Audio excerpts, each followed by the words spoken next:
A lot of people are asking me, hey, can we split up the deposits? Can we pay in different things? You gotta grab the link. Sorry, go to the Zoom. What's in this? And we're live. What's up, Facebook? Happy Friday, everybody. What the fuck? Oh my gosh. Right, here, Zoom is confusing so us. what the fuck are we doing here? All right, you intro, and I will get our guest. Well, shit, I don't even know if we can. How do I look in this motherfucker? I think We're good. We're good. I think the camera's off here. Anyways, whatever. We're gonna get our guest here. We're getting him on board. As you guys heard, we're having some technical difficulties today. What's up? How do I see all of the screens? What screen? So Chris is not a Mac user, so he's still learning how to do all this shit. It's all good. Let me see. Where am I? Fuck. You see, that's kind of weird. We need to move that a little bit. There we go. Just a little tiny bit. So, hey, what's up, guys? We are the AZ Flip Guy. Ain't that a motherfucking bitch? I couldn't fucking say it right without the camera being on me perfectly. But we are the AZ Flip Guys. That is Cashflow Chris. I am Cashflow Creator. We are just two ordinary guys doing extraordinary things, talking about real estate, mindset, and everything in between. And one of the things that I've been saying a lot from different shows that I've been on, talking to my mentoring students and everything else, is just that you're either going to be one of two people. You're going to be somebody that stopped by anything or somebody that is going to be stopped by nothing. And here at the AZ Flip Guys, we choose to be the latter. We choose to be stopped by nothing. So it took us like fucking 15 minutes or so to get our fucking camera going. How do you paste that? Paste that link and send it. Where? Here? Yeah. To yours? To you? Yeah. Just paste it to you? Yep. Okay. Send it. All right, Bryce. We're coming for you, man. Do you want me to send this to him or? Nah, we're good. I got it. All right. Fuck it. All right, guys. So as I said, we are the AZ Flip Guys. Just two ordinary guys doing extraordinary things. And we got our boy Bryce, who is going to be joining us here. So I actually met Bryce. I met him in Dallas. I was out there to go speak at an event, and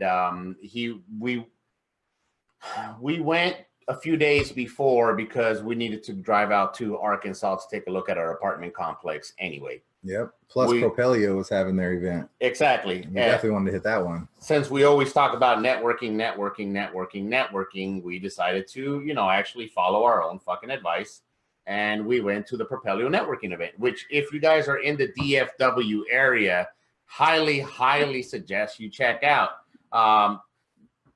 We met Bryce out in the parking lot, actually, and we had a nice conversation with him. But there was a shit ton of people there. What do you say, 400 or 500 people? I mean, there was a shit ton of fucking people. Yeah, man. It was a who's who, too. You're like, I know that guy. I know that Facebook guy. I know that guy. Now, I'm sure that part of it had to do with open bar and free food, free Chick-fil-A. Yeah, I mean, I'm sure that had something to do with it.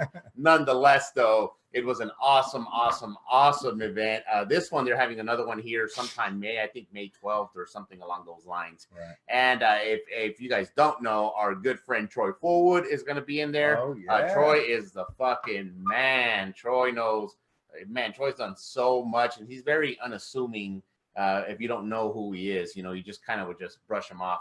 That's just, oh, look at that guy over there. And then we got our boy Corey Peterson, who's our mentor. A whole different he's a different type of loudmouth like I am. So you'll know Corey. Straight from the bayou. And he's in the multifamily industry as we are. And he's just an awesome, awesome individual. Somebody that I have personally known for many, many fucking years. We've known each other back from wholesaling to fixing and flipping to moving forward to multifamily. I've been to his house a couple of times, know his wife. Awesome individual. Yeah, so, man, DFW is getting some of Arizona's best. Yeah, no shit. Show up. And then they got, and I forget off the top of my head, but they got two other really big people that are going to be there at the same time speaking that day. So if you guys are in the DFW area, if you guys are driving distance from the DFW, that's the Dallas Fort Worth area for you guys that don't know, over in Texas. Highly recommend that you make the trek. Go there because it was a who's who. And one of the funny things about that fucking thing was I was walking around and people were recognizing me, either from the AZ Flip Guy show or from the time that we were on Propelio. Yep. And the best one was I was outside. So So I'm outside and I'm fucking smoking weed, right? I was able to attain some medical marijuana to fulfill my prescription needs. It's illegal in Texas, though. I don't know how that happened. Hey, whatever. I was able to fulfill my prescription needs. So I was outside, I was smoking, and then I just coughed really, really loud. Some guy walked by. He was like, "Hey, man, that smells real good." I was like, "Thank you, man." He's like, "Dude, is that BP?" So he runs, get closer. He's like, "Oh shit, BP, man, I've been following you for years. You're fucking awesome. It's amazing." So guys, the power of networking. One of the people that we met at the event was our guest today. Actually, not only was he at the event, but he was actually a guest speaker at the event that I was in Dallas for, which was the Kingdom Connect event. And he was there the whole time with his son, which was awesome. And I'll let him share a little bit more about his son and that story. But it was just cool to see a different story that was still relatable, that was still understandable, from even if you would never ever go through anything like he did, to what he's been able to accomplish. And as somebody who's a father myself, Chris is also a father, seeing the relationship that Bryce had with his son, that was something that was awesome. So anyway, Bryce, why don't you let everybody know who you are? Why don't let everybody know what it is that you are currently doing, and then we can get this show started. Man, oh man. Thank you guys. My name is Bryce McKinley, Coach Sharpen.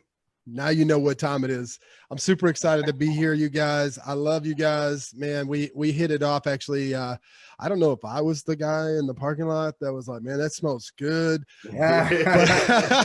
But we did meet. Another guy, but you... I know, I'm kidding.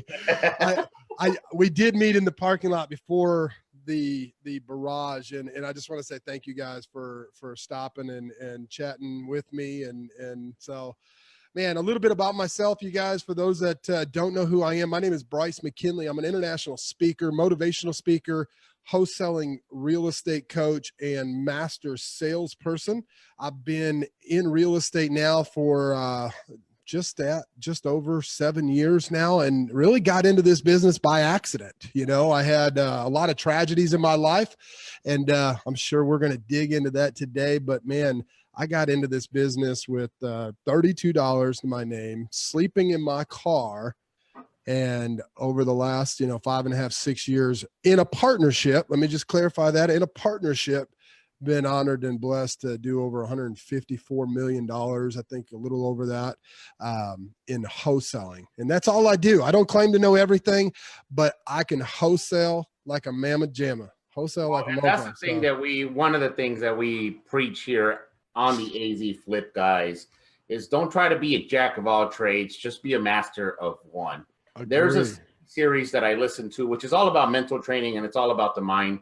But one of the things that I love the most is he talks about meeting a Chinese monk, and the guy is from the Shaolin Temple, and this guy is, trying to show off how many different strikes he knows.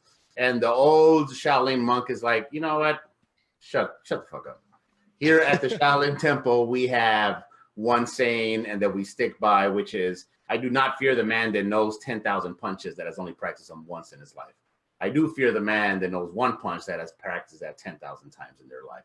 So being a master of one thing, and that's one of the things that a lot of people have a very, very hard time getting into is, we as entrepreneurs, as people, go-getters, we have the shiny object syndrome. We see opportunity everywhere. So because we see opportunity everywhere, we want a piece of every fucking pie. We want a piece of every action. We should be doing all this shit. But you should be focused on one thing. Now, Bryce, before we continue on with you, I wanted to, because we're started late, because we're everything, man, I completely off track. Right. So if you guys are listening to us on a podcast, make sure that you download this. Make sure that you give us a 5-star review, and make sure that you put some comments on there if you have any questions about this. However, you can catch us on iTunes, you can catch us on Podbean, you can catch us on Spotify. But if you want to join the show live, just like we have many people. We have our good people, Mr. Greg Cook. We got Maya. We got Dusty Helms. We got Charlie Sullivan. We got Josh Castro. We got our boy Armando Gloria.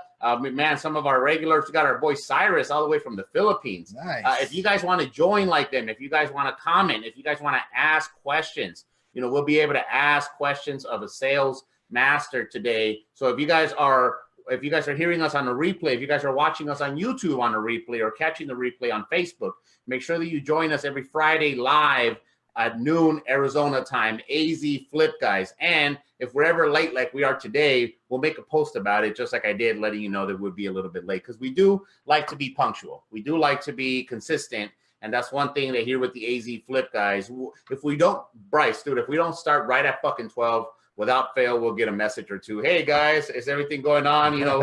How's it going over there? you have that problem too. I get it. Yeah, we're good. Okay. Awesome. So anyway, Bryce, you've currently wholesaled quite a bit of deals. You do some sales stuff, but why don't we take this back a little bit? Why don't you tell us about how you got started into the business? What were you doing before you got into real estate? Because I really like to ask that question about all of our guests. And the reason why is I'm constantly reminding our audience, our viewers, that every master was once a disaster. It doesn't matter where you start from. It doesn't matter how bad you have it. It doesn't matter how shitty your situation is right now, how crappy your job is, how much your life fucking sucks. You can always change something about it. So what was that you were doing before you even decided to move into real estate? Yeah, man, I appreciate you asking. So, man, BP, I had done a lot of things, but one thing that I've mastered is the conversation with anybody. You see, I've got a very simple 5-step process to a conversation where I know we're going to dig into that. That was kind of the header that we were promoting. Yep. I will tell you, man, I've done a little bit of everything, but it all had to do with selling a product or service. And so, my entrepreneur spirit in me started out when I was 8 years old. In Northern Illinois, you have to be 10 to have a paper route. And at 8 years old, I got fired for the first and the last time of my life. I refused to work for people. I didn't want to work for anybody. I wanted to just hustle and do that. Right. One of the things that we talked about briefly before we got on here was how I was raised and in the disciplines that I had in my life. And I grew up in a very cult-like religion. And I didn't realize that there was a big world out there. There was so much more out there than what I had been living 8, 9, 10 times a week. And when I say that, it's like at this church, like 6, 7 days a week, sometimes 10 when there's revival. It was crazy. Well, and before you move forward with that, I was talking to you before we got started that I was brought up in a similar way, not to the extreme that you were, but definitely brought up in a similar way. And something that you just said right now just triggered a memory, which was you didn't even know that there was different. The world was different. Because you were brought up in this world, especially as a child, you believed that this was the only way. And whichever way you were brought up as a child, you may not have been brought up as extreme as Bryce or myself, but whichever way you were brought up, you believed that was the way, that was the only way, that everybody in the world did the exact same thing. But, back to what you were saying, Bryce, and I've experienced, it took me a few years to realize, oh my God, it's a whole different world out there. This is just a small, tiny section of people we're talking about. There's a whole different world out there. So anyway, you decided that you were not going to be participating in that. At the age of 8, you said, this is the last time that I get fired. I don't like that. Yeah, so it's interesting, and I'll get back to that 8-year-old boy in me and getting fired. But it's interesting. I look at that, I want to win from everything. I want to be, successful, as they say, right? Like fail forward, right? Fail forward. I look at that as an opportunity. It was really an opportunity for me to have some skills that I didn't know that I was aware of. And I just kind of had an aha moment listening to you say that. That's probably why I mastered the conversation. That's probably why I mastered wholesaling so quick. I don't claim to know anything else. I mean, I can run numbers for any other deal and know that it's probably that. It's probably a sub 2, a flip, buy and hold or whatever. But I don't have the capacity to know all the ins and outs, but I do know wholesaling, and I know when I've got a damn good deal or when I need to turn it over to somebody like you guys, right? That said, I was 8 years old and I got fired for the first time because I had to be 10. Well, if you don't know me, if you've never met me, I'm 6'5", I'm 250 pounds, I'm a big dude. And my route manager comes over. In Texas, we say, bless her heart. It's like, that means you're a fucking idiot. Right. She came over to fire me because she didn't do her paperwork right. She found out I was 8 when I was trying to get paid a couple weeks in. And man, I convinced her. I'm like, Karen, her name was Karen. I'll never forget this lady. Karen, you thought that I was old enough. And obviously my parents thought that I could do a good job. Why don't we put the paper route in my dad's name? And if I do a good job, when I turn 10, will you give me 5 or 6 routes? Boom. Like, I didn't realize it. Like, I still get goosebumps thinking about it, right? Like, I didn't realize I was closing a deal right there at the table, the kitchen table with grown adults. What'd we do? We put it in my dad's name in like 6 or 7 months. I had 4 or 5 routes. By the time I was 10, I had almost like 7 or 8 routes under my belt. I was the #1 newspaper sales guy in my territory. I got all these awards. It was just crazy, right? Oh, hold on, man. So last week we had a guy, David, who this motherfucker owns over 500 doors, multifamily.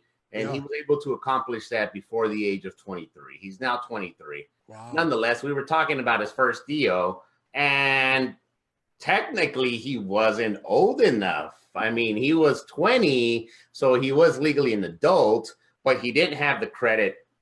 Excuse me. He didn't have the financials. He didn't have the credit lines. Yeah, he didn't have college. The liquid stuff. He was a college kid. Yeah, he didn't have all the stuff that he needed. So he basically did the exact same shit that you did when you were 8 years old. Well, if we put it in his name, he's got all the shit that we need, right? So if we put it on his name, then we can do something about that, right? Let's just move forward. And this goes back to how we started the show. Bryce, you may or may not have heard this because I don't know if you were joining us at this point, but I said that there's only 2 kinds of people. There's people that are stopped by things and people that are not stopped by things.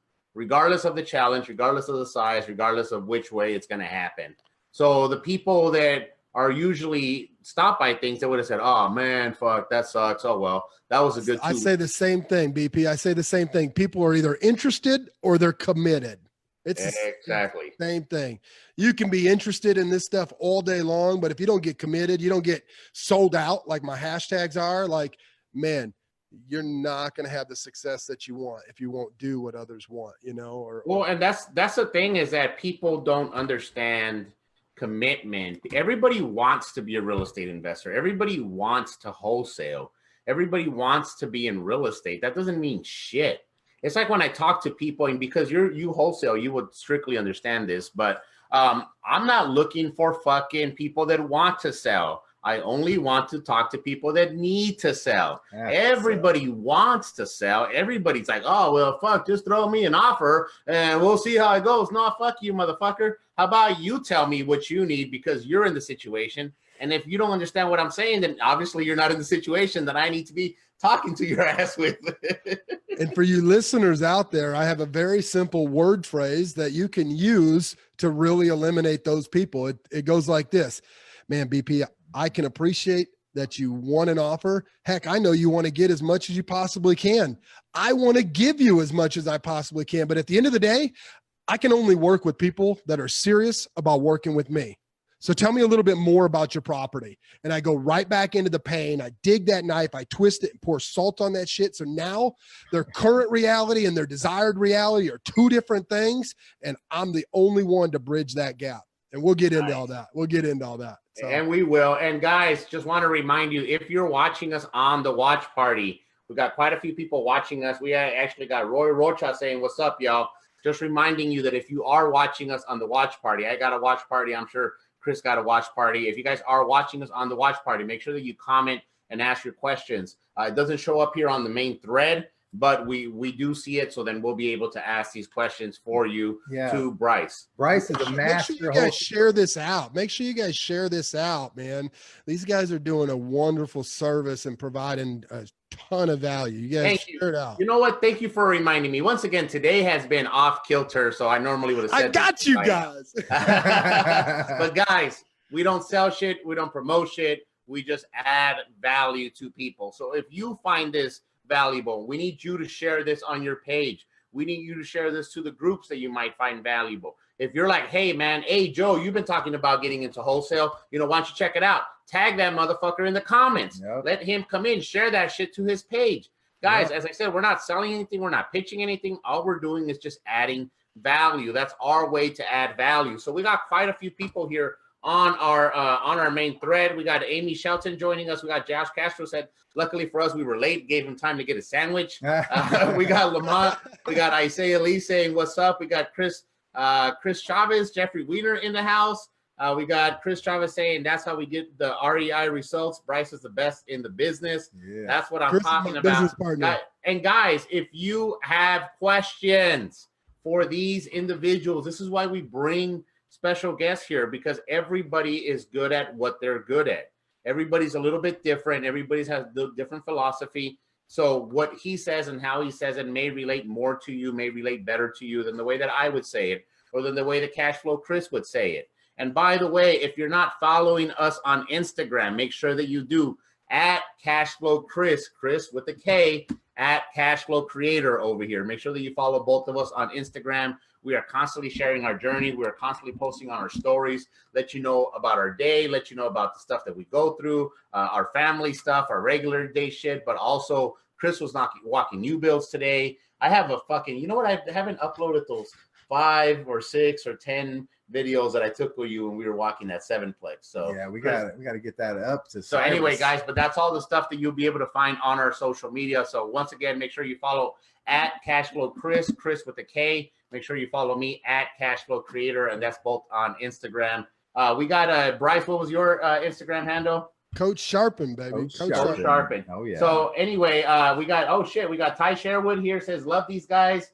They're funny. Fuck yeah, we are. You know, and here's the thing: is I never try to be funny. I think what people find humorous is just somebody who's fucking genuine, and somebody just says whatever the fuck they feel like saying at this moment. But thank you, I do appreciate it.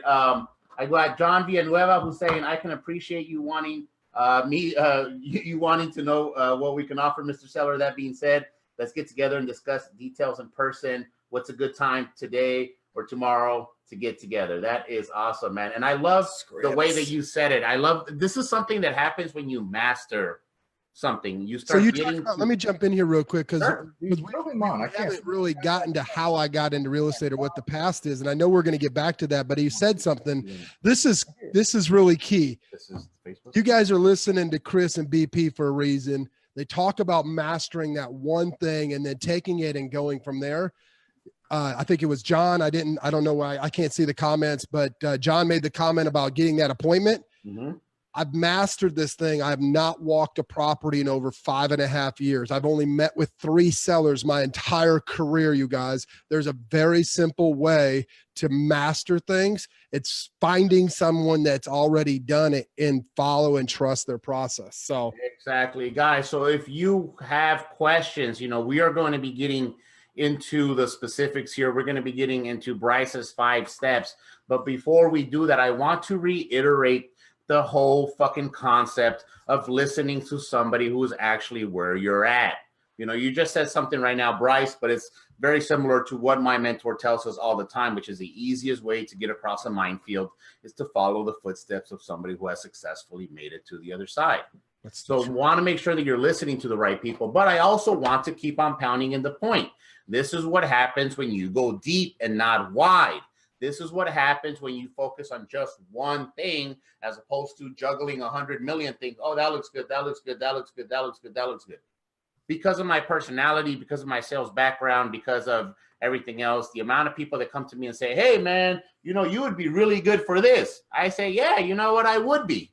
But I'm not going to do myself or you that the service of going and doing it because I'm not going to be able to focus 100%. But when you go deep as the way that you did with wholesaling, you're able to come up with all these different techniques. Now, before we actually talk about your techniques in general, I'm sure that, well, we haven't even got to the point of where you got to wholesaling. So why don't you tell us how you even got into wholesaling to begin with?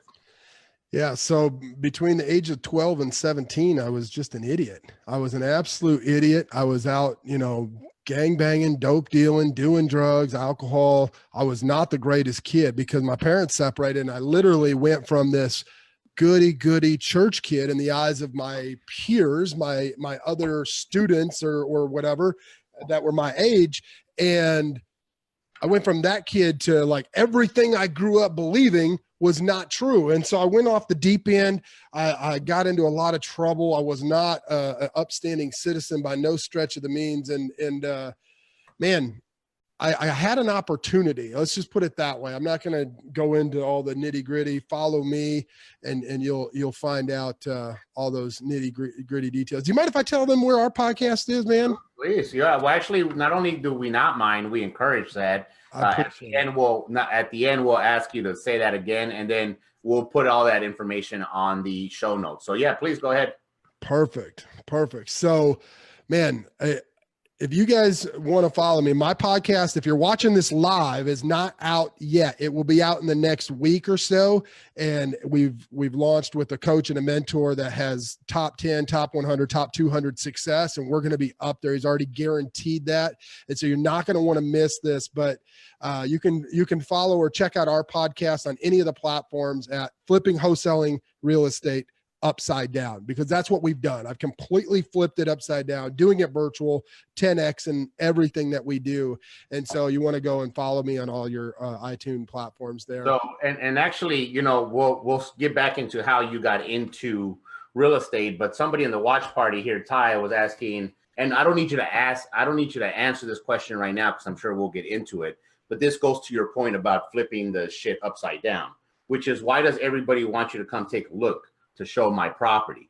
That's a very common thing, where the buyers, the wholesalers think that they need to, and the sellers think that they need to. So obviously you came up with a way to get around that, but this goes back to your concept of turning the concept of wholesaling upside down. So if you guys are interested in checking out a little bit more about Bryce, make sure that you check out his podcast. As I said, at the end of the show, he'll go ahead and say all the stuff again, and then in the show notes, we'll actually go ahead and put it on there. So you guys are catching a replay. You guys are downloading an episode on a podcast or whatever those things might be, watching this on YouTube. You can see on the show notes, and they'll have his information as to where you can find him. And yeah, your story is very in depth. And if we go into the details of your story, we'll be here for 5 hours. Yeah. So let me summarize it there. And ask me questions. So please summarize it though, because I think so. And here's what I was going to say is, I do believe that people need to know. Yeah. People need to know what the fuck was going on before you got into this industry, because as I always remind them, every master was once a disaster. Absolutely. I couldn't have said it. That a 6'5" gangbanger is very frightening. So why don't you go from there? Josh, I know I see that here. And I've been, believe it or not, these scars are 2 teardrops that I had closed off. Tats that have been removed and covered up, man. You're absolutely right. It was scary. It was not only scary for others in my life, but it was scary for myself. And I had an opportunity. But before I go into that real quick, Lazara, I see you over here. She wants to know how to just get started. Man, go to wholesalingholygrail.com /free download. That 8-step download that we're going to email you has made hundreds of thousands of dollars for people that don't need our services. They just take the 8 steps and take action. wholesalingholygrail.com /free download. Now, with that said, so I was facing some pretty hefty criminal charges. Let's just say that, to say the least. Paraphrasing this, I had a chance and an opportunity. And what that looked like was this. My uncle said, come work with me and I'm going to move you out of your environment. So that's what I went and did. And I started detailing cars, seeing the money in the car business that could be made. And I know that if I could hustle on the streets, I knew that I could do it legitimately. I just didn't know what that looked like. So I begged and begged my uncle for an opportunity. He finally, you know, it's kind of like the old, hey, coach, put me in. He finally said, man, here's your shot. Well, what you guys don't know and realize is in Northern Illinois on the last week of December, there's always a freaking blizzard. It's like DUI setup time for the New Year's, right? Like it's a ton of snow. You're already screwed. And in the car business, good luck selling a car because nobody's coming to your lot. My uncle gave me a shot. I pulled out a phone book. Yes, they used to have this thing with numbers and names in it. You didn't have to skip trace people. I pulled out a phone book and I just started dialing. I didn't know what the hell I was doing, but I was going to get somebody in and I was going to sell a freaking car that day. I just so happened to get a hold of somebody that recognized my name, didn't know it till he got into the dealership. He came in for an oil change that day. And when he did, I sold him a car. Now, that said, he came back an hour later because he loved the process that I did naturally. I didn't know what that was. And he came back a couple hours later with his wife and I sold a second car. 2 cars, first day. I was all in. I knew this was what I was going to do for the rest of my life. I was going to sell freaking cars.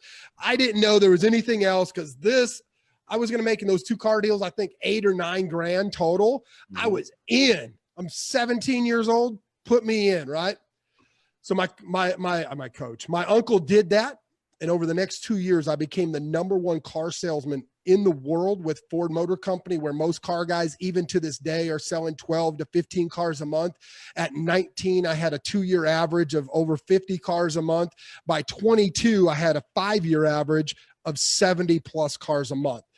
In between that time, I had an opportunity to go to Ford Corporate. They do a walk-around competition. It's a long story. It's a big competition, 500,000 contestants. Nobody's been there twice. I've been there 4 times. I've won it twice, and I've got second place twice. I didn't know that I had what I had, but I loved what I was doing, and I loved the hundreds of thousands of dollars every month hustling, selling cars. Now, you might think that's crazy, right? I didn't know that I had what I had until my uncle got a phone call. Ford Motor Company, a couple executives sent out their recruits, and they wanted to know who this kid was. And that's when I found out what a mentor was, because I'd never had that in my life. So Ford Motor Company recruited me out of my dealership. I got a 6-figure contract with them, plus commissions to travel the world. I was self-employed finally again. That was my dream, to have my own business. I'm traveling all over the country teaching Ford dealerships how to sell better or teach their staff as they open new stores. A couple of years later, I got a contract with Nissan, Toyota, GM, and by the age of 26, I had close to $20 million in contracts between multiple dealers, franchises, and I was traveling all the world teaching my process. So if you go into a Nissan or a Infiniti or a Ford Lincoln Mercury dealership today, from one of those stores that was formed between like 97 and 2005, that sales process is mine.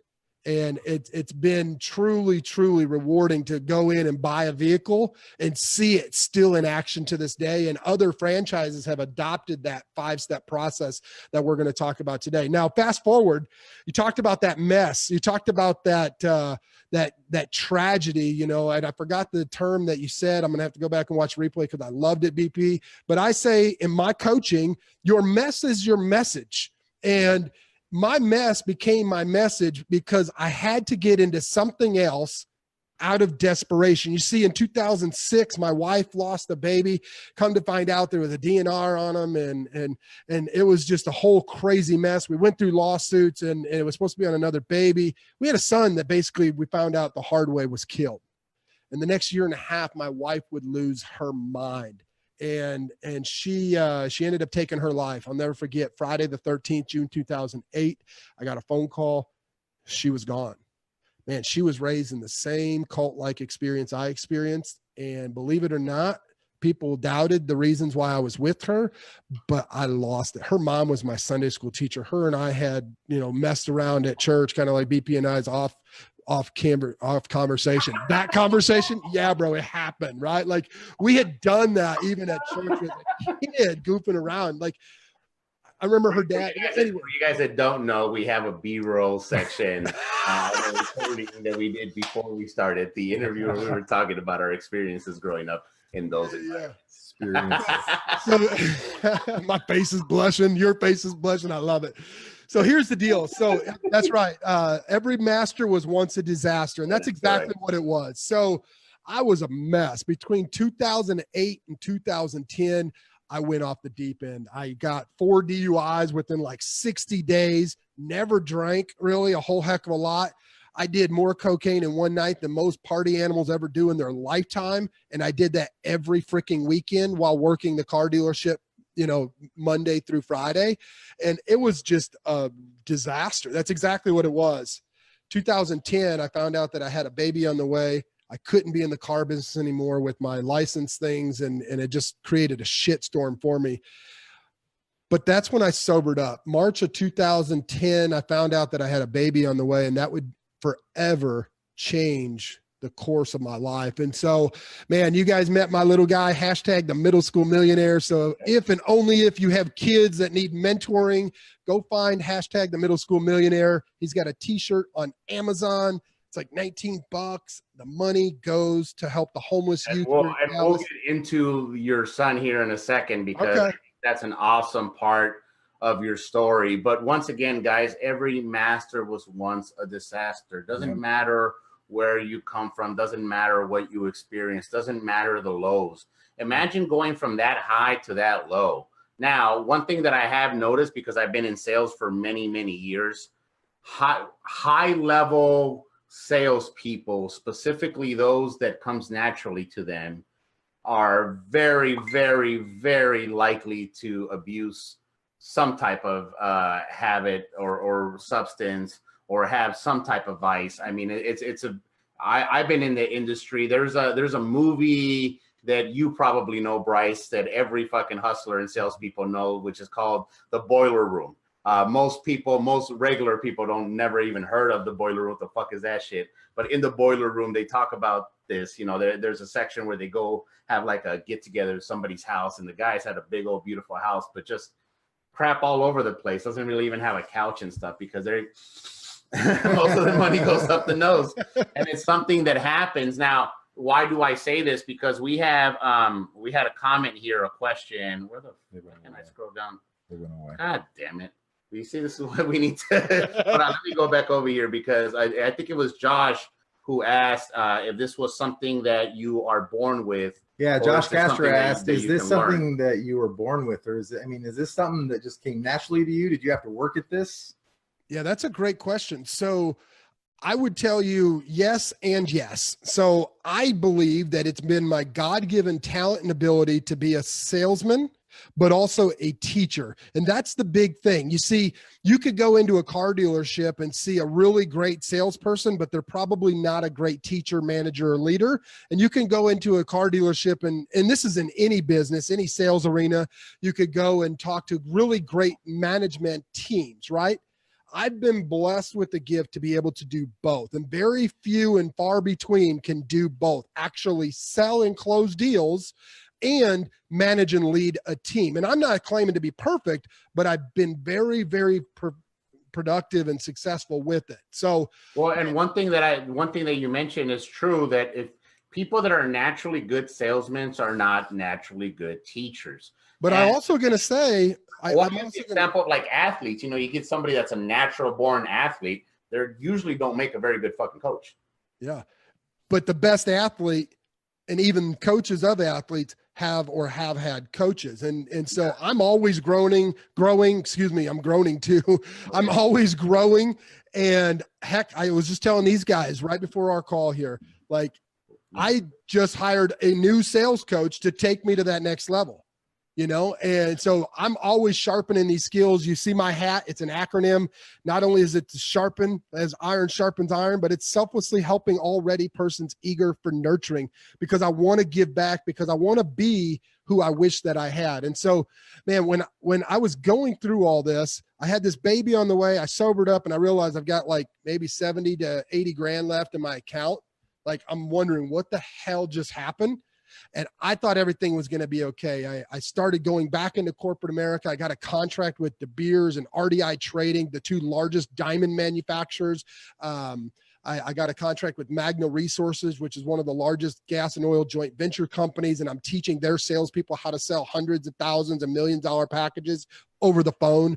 And then I found that, man, I needed to move. ADT Tyco Corporation picked me up. Huge, amazing company. That's what brought me to Texas, gave me a new face, a new look on life, and a new perspective. However, that message came from this mess right here. This is what I want to share with you guys. It's never out to someone if it's too late. You see, when I found out that I had my son, I sobered up. What I didn't find out until I moved to Texas was his mom hadn't sobered up, and she continued to abuse prescription pills and drink when I wasn't around. And there was a Friday afternoon, sometime in like January, I think it was, I don't remember the date, but 2011, couple months after having the baby, and I came home early one day. I was going to surprise her. We were going to go celebrate a big win that I had that day. And man, I came home to a mess of prescription pills, a baby crawling through them, and she's OD'd in the bed. I was done. You are not going to put me and my livelihood at risk. I picked him up. I packed a backpack, and then the hustler in me, the gangster in me, put him back down in the pills, and I took a bunch of pictures, you know. That was Friday. I went and stayed in the hotel, and come Monday, I filed for sole custody of my son. Filed for custody of my son, and the next couple of months would just be the battle of my life. Not only did I win sole custody of him and pay for my attorney, but apparently she had been swindling money and had my access to my account, and I paid for her attorney too. And guys, what the fuck is your excuse? Seriously. Greg Cook says I would be willing to bet that most of you have not had anywhere near close to the experience before that. And, you know, that goes to show your mental strength. That goes to show your capability of being able to adjust, which is something that, you know, being able to go through that would have taken down many other people. So big kudos to you for recognizing that, for putting a stop to that. And more than that, to being able to give forward and get past that. Because at this point, I mean, this would have to been one of the, if not the lowest points in your life, just going through emotionally. Oh, I can just imagine all the bullshit that was going through your head through this time, man. Bro, here's the thing. You were doing a deal when we were at the Kingdom event, when we were speaking there together. And I don't know if you heard this part, because you were hustling, you were working a deal at the time, but it gets worse. You see, I actually had a moment where I slipped, and what people would say would be a weak moment. But I finally realized I used to be that guy. Like, you're thinking about contemplating suicide, like you're weak, you're selfish, this, that, and the other. You fast forward about 9 months after I lost my Tyco Corporation, when they found out I was staying in the hotel. Now I'm homeless, sleeping in my car the next 8.5, 9 months. And that nest egg that I thought that I had dwindled down to $32. You see, September 28, 2011 would be the pivotal point in my life when I knew that I was greater than what I had been given myself. Because as my friend says, Les Brown, man, love that guy. If you guys don't know who Les Brown is, you're crazy. Godfather of motivational speaking. But he says, we all have greatness inside of us. It's just a matter of how you're going to find it. You've got greatness inside of you. And I didn't know that. I'd always been positive. I've always pushed forward. But man, September 28, 2011, I put my 40 cal. It's never jammed before. It never jammed since. But I put my 40 cal in my mouth, and I pulled the trigger 3 times. I pulled the trigger 3 times. And in that moment, I got mad at the God that I thought I knew. And I said, effing show up, bro. Because I call God bro, because my God is a freaking gangster, just saying. And man, he showed up. He showed up, and I didn't know who he was. I gave him an ultimatum. And I said, if you are who they say you are, and you are who you say you are, show up. Within the next 18 hours, I'd fall into a deep sleep. I would I don't remember, like, other than just screaming and yelling at him. I went back to the back seat of my car, cuddled up with my little monkey, and I passed out. I woke up the next morning to a phone call and an email and text messages blowing up. My mom's looking for me. And that wasn't because they knew what happened the night before. Hell, my mom just found out about this a few years ago when I finally came out and shared this with the world. But I got a phone call from Wells Fargo saying that my account had been compromised and they had a suspicious activity of $20,000 deposit in my account. My account was to be frozen if I didn't come in and check that out. Literally went in there, found out that it was an old client of mine that owed me money. They kept my account on this like probationary status and only let me withdraw and use $2,000 a month. I didn't know where I was going, but I was going to celebrate. We were going to go to Taco Bueno because that was me and my little guy's thing. We were going to celebrate. I didn't know where I was going. Within literally hours, 2 to 3 hours, I got a second phone call. Is this Bryce? Yeah, who is this? We found an old application. We're just wondering if you're still looking for a place to move. You know, it's a matter of fact, it's funny. I'm not liking staying at my friend's house anymore. What do you got? I found a 1-bedroom apartment, moved in, all the crap I had in my car. We moved into a 1-bedroom apartment, slept on the floor the next couple months while I figured out what the hell I was going to do. So literally on a salary paid by the bank, I went out and hustled and did odds and end jobs, watched the YouTube University. It never got me anywhere, but I'd heard about wholesaling. And I found an ad for a company here in Dallas looking for, and this is where it turns into real estate. This is how I got started in real estate. It was like 9 months in, I had no money left of that 20 grand because we'd been living, paying bills, paying my mom back past debt that she put on her credit card, like literally hand to fist, the last few dollars to my name. I found this ad. They were looking for acquisitions persons. I went through the hiring process a week and a half to 2 weeks later, and man, they offered me a job. And y'all know what I said about jobs. I said, hell no. But I tell you what I'll do. You got my resume, and I went into close mode, and I said, if you give me a shot, make me a partner, and we will blow this thing out of the water. Promise you. And they laughed. They laughed at me. I walked out. I felt like I wasted their time. I knew that I was going to do something different, but I didn't know what it was. And literally like a day or two later, they said, man, we've been thinking about a kid. We'd like to talk to you. They told me if I came back in and did 10 transactions my first month, we would have a conversation about doing a partnership.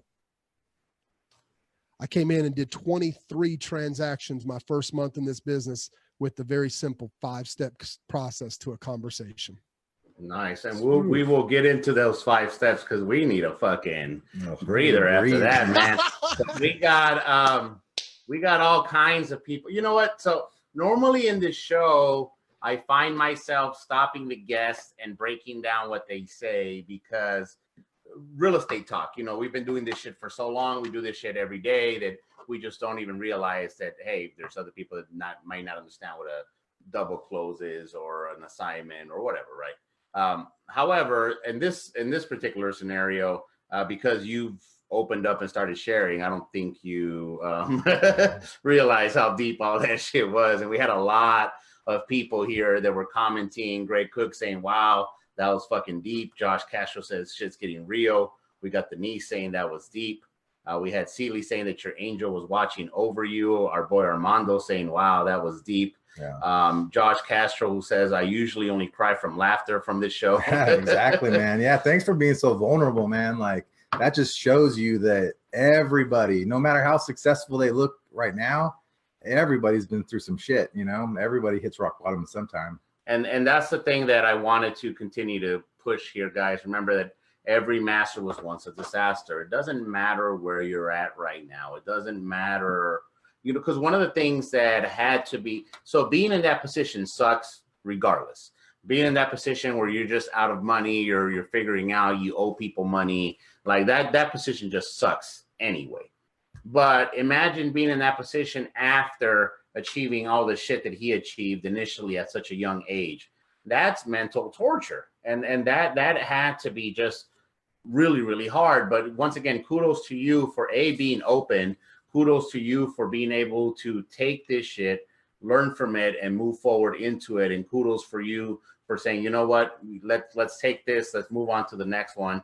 And I have a saying that I say all the time, and sometimes I don't like it because I have to eat my own fucking words, but it's always been true, which is things don't work out the way we want them to. They work out the way that they're supposed to. And this was something that was just supposed to happen, because had all this stuff not happened, you wouldn't have been in the position where you're at. So you're at this point now where you have had one of the craziest fucking stories that we have ever heard here in the AZ Flip guys. One of the craziest stories that I'm sure our audience have ever heard out there in general, in any podcast or medium that they're listening to. And I want to once again point that it doesn't matter how low you were, you can always come back. But you came back, and you came back strong. And you said, all right, man, we're going to go into this wholesale thing. Let me apply these 5 steps. Let me, because this was something that you learned. And this was one thing that I love about life, entrepreneur, and the journey. It's just like a movie, just like whatever. There's a guy trying to get over here to accomplish X, Y, Z.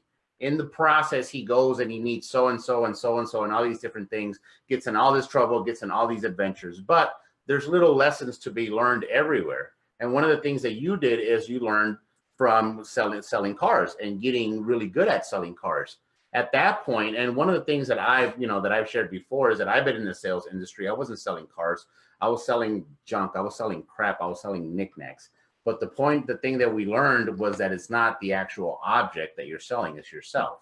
Yeah. And I've taken lessons that I learned from street hustling to sell this stuff. So one of the lessons that you took was these 5 steps. This process that has already been proven for me, has already been proven for Ford in general, was actually not only proven for them, but other dealerships were copying the strategy. Now let me implement this into this avenue. So without any more interruptions, why don't we get into your 5 steps of how it is that you were able to do, if I heard you correctly, you said 27 deals in your first month or some shit like that? 23. 23. Yeah. God damn. Oh, well, whatever. Who fucking more than most people do in their first 2 years. Yes, that's what I was about to say. Love it. Oh man, I want you to check out the chat when you get a second, because that would have been a great opportunity. But in the meantime, man, I can tell you, if you're listening to this right now, these 5 steps that I'm going to share with you right now will not only take your business to the next level, not only give you more money on every freaking deal, but it's going to better your communication with your relationships, your spouse, your kids, your parents, your business partner. These 5 steps will change the way you converse with people and the intricate, simple things that I do to show you what that looks like. So let's break it down. I'm going to give you an example. And I'm going to talk about going to the gym. Now, mind you, I'm not the most physically fit, but I'm going to give you an example about going to the gym. We've all been to the gym, or we've seen somebody that goes to the gym, or maybe we had PE class. We all know the first thing that we do is what? We stretch out. Yeah, we stretch out. We warm up. Well, we get stretched out. We get warmed up.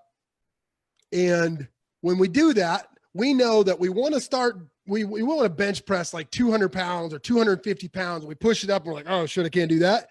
So what do? Well, we bridge the gap. We put on 100, 150, 175 to 200 pounds, maybe 6 months down the road.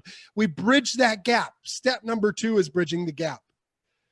Step 3 at the gym, now you've been pumping iron, no matter what day it is, how far you are into that gap, you're now creating limiting beliefs. You now have muscle fatigue, and your muscles are telling your brain, and your brain are communicating with your heart, and your gut's wanting to give up. You have a limiting belief in your head, and you're done. You're getting the limiting belief. So my step number 3 is right there in that. And we're going to talk about that. It's where I ask defeating questions. And then step number 4, this is where we rack the bar, and make a mental note of rack, R-A-Q. We rack the bar, and we close our set out. Step number 4 is we close. We get the deal. We lock up the contract. We set the appointment. We get our kids to go clean their room. Whatever it is, you close the deal. You get the objective. You conquer. And then step number 5, what do? We praise our kids, or if you're at the gym, you stretch out. You don't just go home. You stretch out. You cool down. Or, as I say, warm down. Now, in that process of going to the gym, warming up, bridging the gap, defeating questions, or creating limiting beliefs, in other words, the close out of your set, and then 5, the warm down, that analogy will work every single time if you use it in a conversation. Use Perfect. that analogy in a conversation. So why don't we go ahead and put that into a real life scenario?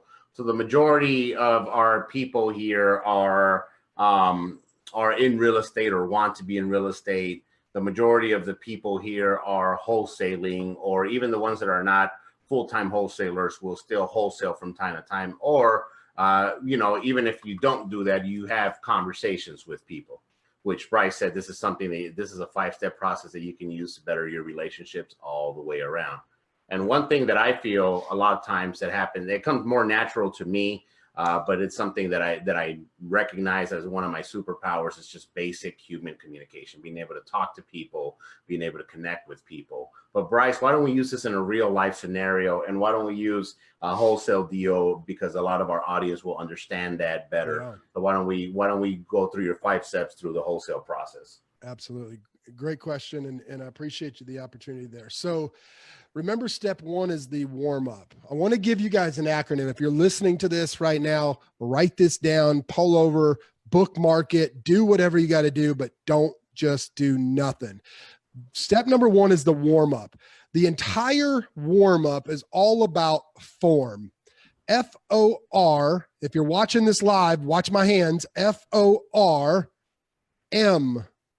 Form. You're going to warm with form: family, occupation, recreation, motivation. Here's the deal. Notice that the 2 hands are separate on the description here, because you can never find their motivation if you don't know what they're for. So guys, for you guys that are listening in a podcast and cannot see his hands, I use both of them. He basically held up one hand with 3 fingers to show, the first 3 letters, and then one hand with the other finger to show the 4th letter, just to show you that they have to be different. They have to be. They have to be. If we recall earlier, what we want to do is the entire process, our whole goal is to take somebody in their current reality and show them their desired reality, or find their desired reality. And you want to be the middle person. You want to keep those 2 realities as far apart as possible. That is your objective. So your son wants to go to a game. His current reality is his room's a mess, right? Like, put that into layman's terms. Now you're in a wholesale deal, or you're in a contract negotiation deal. What is their pain? What is their current reality? And separate that from their desired reality. And here's how you do that. Step 1 is the form. Find out what they're for. So, Chris, role play with me if you would. I would love to. Ring, ring. What do you want? Hey, Chris, this is Bryce. How are you, man? I'm good. What's up? Man, you sound busy. Are you at work, or are the kids just keeping you active? These damn kids, man, they won't shut up. Holy cow, that sounds frustrating. How many kids you got, man? I got a couple kids, man. What can I do for you? Yeah, man, I was just reaching out to you. You see, I buy a couple houses in the area, and my partners are looking for a new one. And I'm wondering if I made you a fair offer that made sense. Would you sell me your house today? I never really thought about it. Okay. So it sounds like you're open to it. If I made you a fair offer, would you sell me your house today? Maybe. Okay. I appreciate that, man. Tell me about your kids. Why are they stretching you out, bro? How many kids you got? I got 2 boys, 8 and 11. 8 and 11. You said that with confidence. They must be in sports, huh? Oh, you know this. Okay. Okay. What do they play, man? Soccer and baseball. Soccer and baseball. Wow. You said soccer first. Are you coaching the team? No way, man. No way. Not your cup of tea, huh? Okay. Okay. Well, man, that's got to be rewarding seeing them run up and down the field. Is that exhausting watching that, or you get excited and root them on, man? Oh man, you know I like to root them on. But hey, what could I do for you? You say how much you want to pay for my house? What are you going to offer me? That's a great question, Chris. And I'm going to tell you, at the end of the day, I know you want to get as much as you possibly can. And for the same reason, I want to give you as much as I possibly can, but I need to know more about your house and the situation that we're in. So tell me a little bit more about what's going on. You've got 2 boys. They're stressing you out. Is work playing a key factor in that too? No, man, my house is just too small. We need something bigger. Oh man, getting too small. Is that because the family's growing and people moving in or growing up? What's that look like? Yeah, definitely. We're too many. The boys are big, and we need to move on. All right, so I'm going to stop right there and break this down. So right there, what I did was I'm talking about his boys. You see, people want to talk about themselves. People will go off on tangents and give you more shit than you ever realized they gave you if you're not intentionally listening. And so if you're trying to get to the price and whip them and let them take you off track, you're going to be taken off track. However, if you dig in and find out what that true motivation is, but by doing it with what they're for, the boys are stressing them out. They're busy. They've got games. I could have went 20 other directions with that, but I was trying to keep it, so we can get all of it in here. Right. But at the end of the day, his boys are into sports. He loves watching them. He roots them on. They're getting too big. They want their own rooms. I probably would have found out about bedrooms and bathrooms down the road. And that's why, because they've been sharing a room and it's a 2-bedroom and the other, whatever. Right. But we're talking about their family. That's what is important to him. The work wasn't so important to him. He's not proud of what he does. So that's probably stressing him out. Keep that in mind, because people talk about what they're proud of.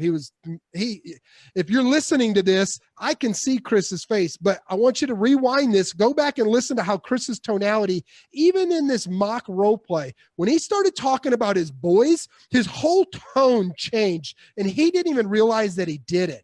When you can hear the things that they're saying, when they're not saying anything at all, now you know that you are in the game. Now you know that the ball is in your court. You just pitch it back to them every once in a while. Play tennis with them. Pitch it back. Let them feel good. Let them talk about themselves.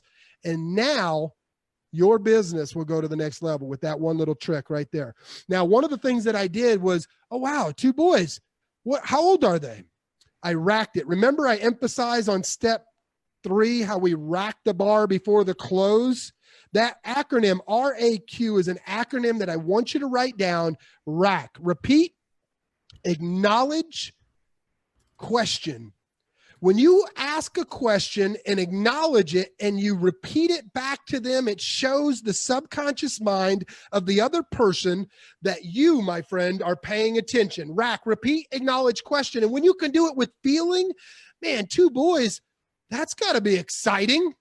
Exciting. When you talk about a feeling, emphasize a verb on that proud moment that you repeated, now your question around that just took them down another direction, right? Chris was trying to throw me off and he did a great job. The average sellers, man, they're going to talk about their boys. They just won conference last week. They're going to state, like, oh man, that's freaking awesome. Now, here's the thing. I want to teach you guys a trick. A lot of people are like, oh, my boys are in soccer too. Forget about it. Who gives a shit about you? Yes. That's what I always say. It's not about Yes. Right. And I knew that your audience would get that. Thank you. Just so you know, I was asked to speak at an event. This was sometime last year. And I walked up and that was my number one thing. Guys, that was my message for the night. Understand that nobody gives a fuck about you. Mm-hmm. They give a fuck about themselves. Oh my God, so awesome. So yes, that is great. So you know what? Hold on, before we even continue down this road, guys. First of all, if you don't have a fucking pen and pad, I don't know what the fuck you're fucking doing. Crazy. You are fucking nuts. You better fucking go to the goddamn iTunes. You better fucking download this podcast, which we should have it ready on Monday, right? Monday's when we drop. Every Monday. Every Monday we drop. Make sure you download it, replay this shit, and take fucking notes, okay? Guys, understand what is going on at this moment. You are getting broken down through a step-by-step process by a master. Now, if you see and you see how easy he flows, how seamless this whole conversation seems to him, because he's been doing this for a very, very, very, very long time. But once again, that all goes back to every master was once a disaster. He didn't start off this way. Now, he might have been a little bit more naturally gifted than the average person for it, but that doesn't mean that he started off doing this when he first started. This took many years of consistently going back. And if I remember correctly earlier, Josh was asking, hey, did this come naturally to you? Yes, but then he also asked the second question, is this a learnable skill? And the answer is fuck yes. Yeah. Now, it might be easier for some people than others. Like my personality, it'd be easier to pick this up than Cashflow Chris's personality. But that doesn't mean that he can't learn this. That doesn't mean that he can master it, especially when you're following a proven system like Bryce is showing here. And as he's going through, he's showing you through this example, this is how it fits into where you're at. So you talked about the getting them to talk about themselves, which is fucking genius. That was and is my number one tool in human communication. Get them to talk about themselves, because there's one thing that people love to do more than anything else is talk about themselves and what they love and you know, the things that they like to do. So you continue to bring this back. You continue to reposition the conversation to back into your form. And then you talked about racking it, what rack here was repeatedly acknowledge questions. Now you're able to give them validation. And this is something that I teach my students, because one of the things that I teach my students is mindset, and then I teach them how to network. It's not about the fact that you need to network, it's how to successfully network. So one of those things is repeatedly asking questions. You're good. Repeatedly asking those, acknowledging the questions that were asked. So if I'm talking to you and I'm saying, hey man, so what is it that you do, Chris? Oh, you're a realtor. Realtor, man, that's awesome. Tell me about that. Tell me, how do you like being a realtor? Because at this point, I just acknowledge what they said so they know that I'm actually listening. And most places, most people, what they do is they don't really listen at all. They just sit there and hear you long enough so they can fucking respond. Right. They're always thinking about what they're going to say next. They don't even listen to what you are saying. Exactly. Which is crazy. That's a horrible way to gain rapport, you know, just shut up and listen. But it's something that happens a lot. So when you rack, as Bryce was saying over here, which is repeatedly acknowledge the question, you say, hey man, not only am I paying attention to you, but I actually validate you by asking you that. Oh, so your kids are on soccer, man. How long have they been doing that? That validates you as a person, saying, oh shit, man, yeah, I take my kids to soccer. That's good stuff.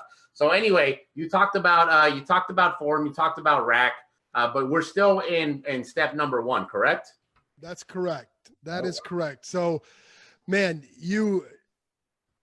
I couldn't have summarized it better, brother. I really appreciate you guys. I'm telling you, dude, I need to charge these motherfuckers so they can have me translate their shit into plain motherfucking English. Because as I said, once again, my specialty, basic human communication. You gotta dumb it down, man. You gotta make it simple. Yeah, no, exactly, right? Like the old sales acronym, keep it simple, stupid. I mean, I turn it around and say, keep it stupid, simple, because I'm not the brightest crayon in the box, and I just do this naturally. But when I became a social media influencer, when I became a international speaker, when I became a Fortune 500 business consultant, like I had to know my shit. But number one, I had to be able to teach it to people that normally wouldn't come so naturally. And that's why this is so simple. That's why this is so easily, like, it's because what you have created is known as a system. Right. You hear the AZ flip guys all the fucking time. The two things that we talk about all the fucking time are networking and systems. System, a business system, which is why I'm a huge fan of the E-Myth, which is why I'm a huge fan of the movie The Founder that talks about the story of Ray Kroc. And my favorite part in The Founder is when he's sitting in the fucking tennis court on top of the McDonald's brothers. They're sitting on the tennis court, and they're literally drawing down on the tennis court itself with chalk. Hey, you do this, you move here, you move there, and they're looking at how that works. They created the system. Now they're able to teach the system to somebody that may not understand everything completely, but understands do this, do this, do this, do this. And that's what Bryce has created, is he's created a system. So somebody like our boy Josh Castro, you don't have to be naturally gifted as Bryce if you just follow the fucking system. That's an understatement, BP. Josh, all you got to do is ask them a question about their kids and let them talk. And when they give you 2 or 3 nuggets, now you've got 2 or 3 ways the conversation can go. When the kids are in soccer and the other kids in baseball, man, which one do you enjoy watching most, baseball or soccer? Oh, wow. Baseball, repeat, acknowledge. That's interesting. Why baseball? Question. If you do a little, like you're thinking, it shows them that you're interested. Repeat, acknowledge, question. Use it all the way through. Use it on your kids. Use it on your wife, your husband, do whatever. So while you're doing the form technique, which is something that, once again, you're breaking down here in real time. And guys, hold on. Hold on. Motherfuckers. If you question the value that we bring, seriously, we have a master sales guy who his sales technique was picked up by Ford and drawn throughout the fucking country, breaking down his fucking steps. For all you motherfuckers out there complaining, oh, I can't get nowhere, I can't get a deal, I can't find shit. Motherfucker, you need to be watching this, you need to be paying attention, and you need to be taking notes. But you're talking about here, Bryce, about your form technique. Now, throughout, if you guys watched the first, 5 minutes ago or whatever, when he was actually breaking this down, he kept on bringing it back up. So he kept on racking the conversation back. Okay, I acknowledge. Yeah. Tell me a little bit more about that. Continually going back to the form, continually going back to the family, the occupation, the recreation, and their motivation. Yes.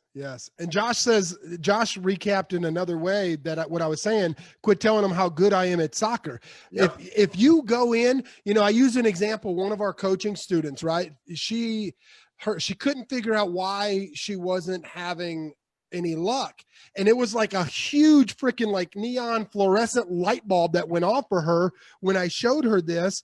It was one simple thing, and I found it in a role playing. So when BP talks about, I've been doing this for years, don't think that I'm better than anybody, because I still practice every freaking day. So you need to be practicing.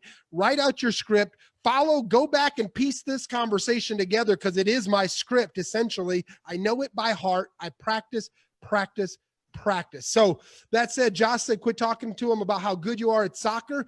If they've got a dog barking and it's barking, ask them what kind of dog they got. And if they've got a German Shepherd and you got a German Shepherd, use that bitch to be your leverage. Don't tell them you got a German Shepherd. Oh, wow, you got a German Shepherd. You can ask a better question. Was it a canine rescue? Oh, man. That's exciting. What kind of shepherd is it? Is it truly a German Shepherd, or is it an Australian, or is it this, or is it that? Ask them better questions. Who gives a shit if you've got a shepherd, or who gives a darn if you love soccer? Now you have that leverage. Man, what position does your boy play? Does he play forward, or is he back in the back as goalkeeper? Ask them better questions. And now they're like, holy shit, this guy knows me. I love this guy. And they don't know shit about you. They don't know who you are. They don't know what your company is. All they know is they know, like, and trust you because you gave a damn. And here's the deal. When you give a damn, people will work with you 9 out of 10 times before they'll work with anybody else. So you rack that form all the way through. You rack all 5 steps all the way through the conversation. You find out those motivators and dig in 3 or 4 twists of the knife, and then pour salt on that when you get to step 4 and you close the deal.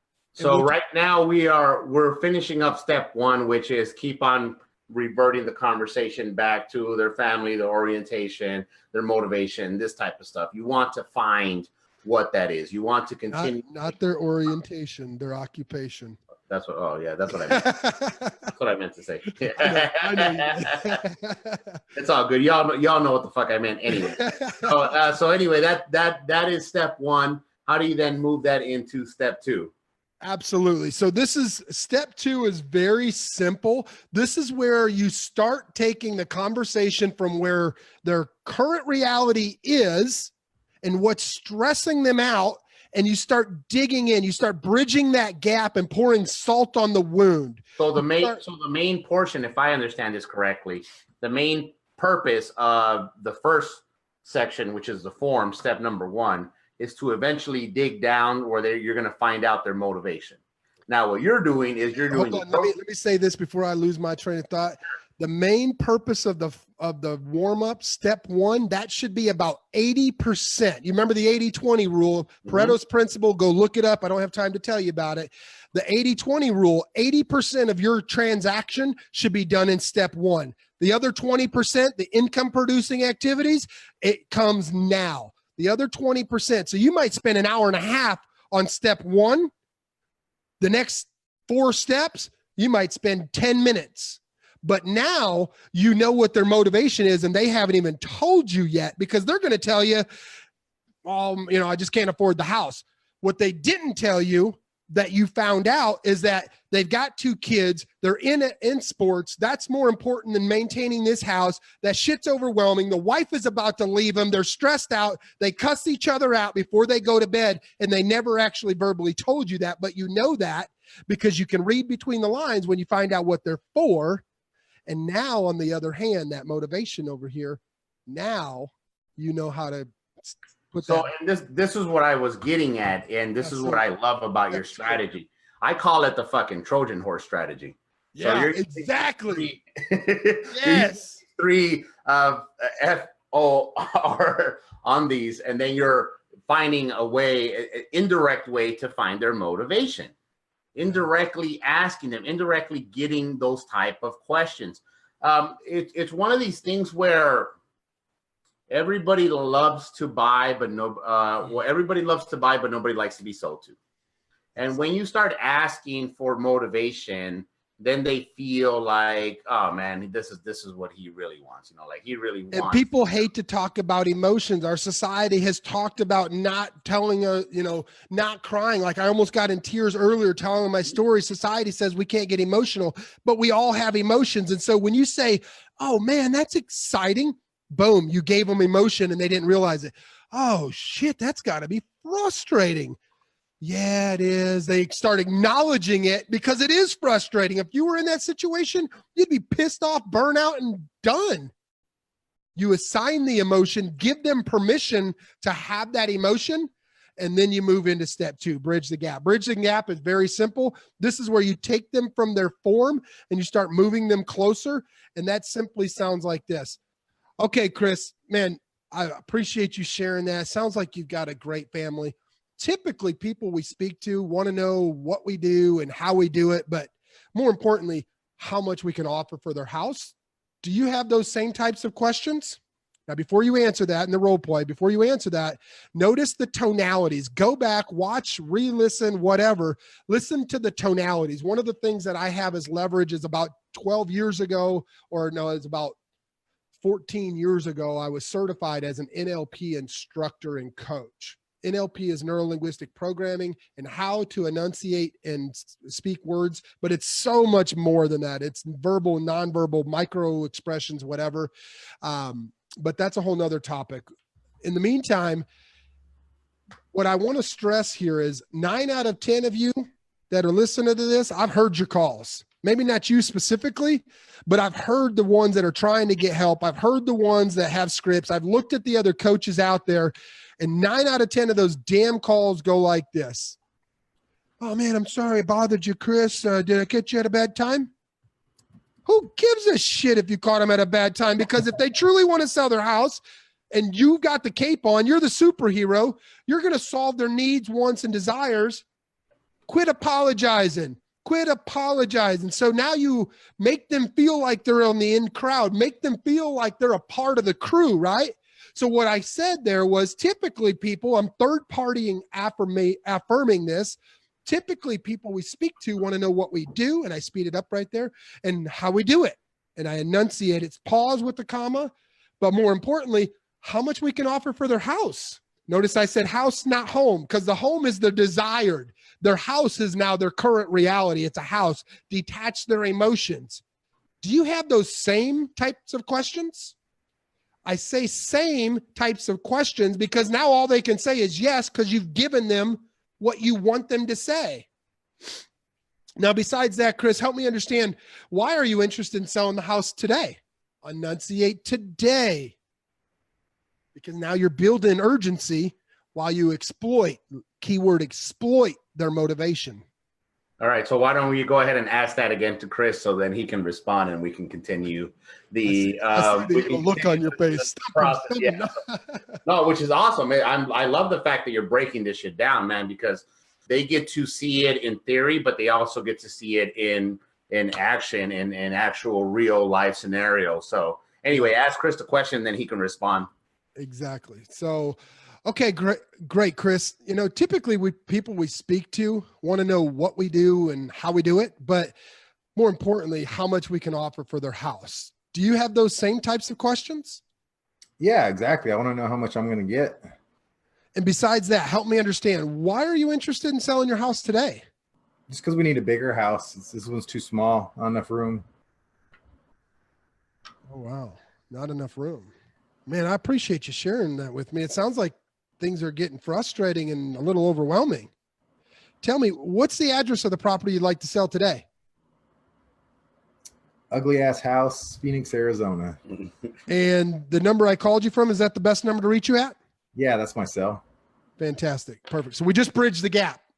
Now we're talking business. Mm-hmm. Now we know what they think is their motivation, but we know they're stressed out. We know that they can't deal with this anymore. The wife is probably chewing his ass 20 times every other week. He got to get a new house. We know all that. So you spend the first 30, 60 minutes, whatever, building rapport, continuing to go back to the form, specifically focusing on the first three, which is the shit about them. So you can start learning about the last one, which is the M, which is their motivation. Once you start getting to the point where, okay, you're building a rapport, through their rapport, as Bryce said, and I say this all the time, people will tell you who the fuck they are if you just shut the fuck up and pay attention. Mm-hmm. Seriously. So every single time they're telling you about their kids, and they're telling you about work, and they're telling you about their hobbies, and they're telling you about their wife and their family and everything else, they're giving you clues as to the stuff, their real motivation behind it. Because if you were to follow one of these bullshit scripts that Bryce was talking about, one of their questions normally is, what's your motivation? Whatever answer they give you, 9 out of 10 times is full of shit. They're not really giving you the real reason why they need to sell it. And so they don't even know they don't even know that they're lying to you. They lie to themselves. Exactly. So you don't go through that. You spend the time and the energy finding out what they want and what their motivation is. Once you start getting an idea for what their motivation is, then you go to step number 2, which is bridging the gap. Now we're going to go from talking about you and your family and your friends to now let's start talking about the reason why I called you. Now at this point, dude, you know what? This is something that I use with women all the fucking time. By the way, I like that because it is. They know why you're here, but let's not talk about it. Let's just fucking, you want to tell me about your friends? And you want to get to home base, you got to go to first, second, and third, bro. Exactly. And at the meantime, explain to them why home, second, and third is fucking important and what their friends said and everything else in between. Step 5 is when you're walking out the door politely and making them feel good about it. If you do this technique and you pay attention, you ask the right questions.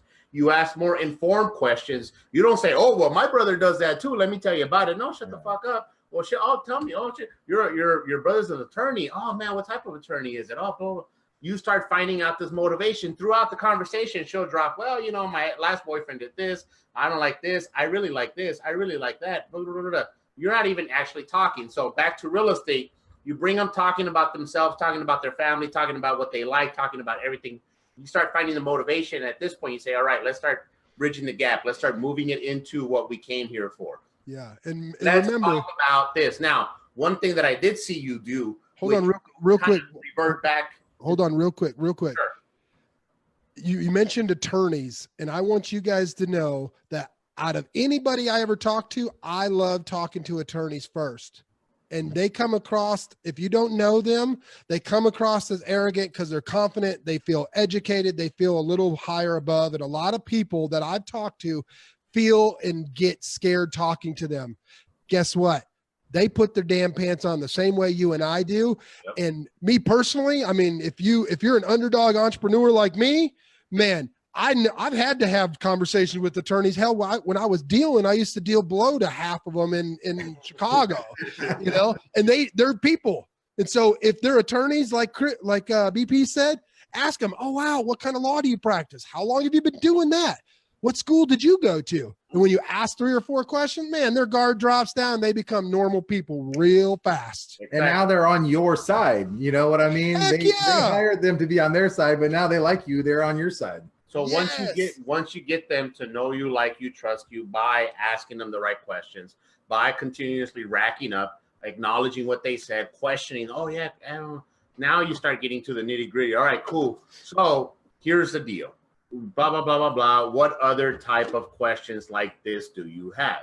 No. Now he already knows that, okay, let me position this now to move into the section. We've already got an idea for who you are. We're getting an idea of what your motivation is. And one thing that I like what you did about the bridge is you reverted it back. Okay, so if I understood you correctly, the reason why you are looking to sell your house is because you have this, this, this, and that. And it always normally goes back to the price for most people. Even though that's not their main motivation, that's going to be the topic of conversation. So you're bridging the gap at this point. You're taking the conversation from their current reality, and then you want them to focus on what their future is going to look like. Yeah. So in step 2, that analogy that I used about using all that ammo against them, that's actually going to be used in step 4. Mm-hmm. But we've got them from 1 to 2. We bridge the gap. We got the address. If you don't already have the address, if you do have the address, you can kind of bypass step 2 a little bit, but you can ask them, you know, if they have the same types of questions that these other people have, go back and rewind for the exact verbiage. Then go into step 3. Step 3 is the second most crucial part of this conversation. Step 3 is where you create a limiting belief. This is where you take their desired reality so step 3 is defeating questions, which creates a limiting belief. Defeating questions creates a limiting belief. And so what I'm going to do here, I'm going to role play this real quick, and it's very simple. It's not what you say, guys. It's how you say it. So let's role play this. Man, Chris, it definitely sounds like a house that I'm interested in. This is where it gets ugly. Tell me a little bit more about the house.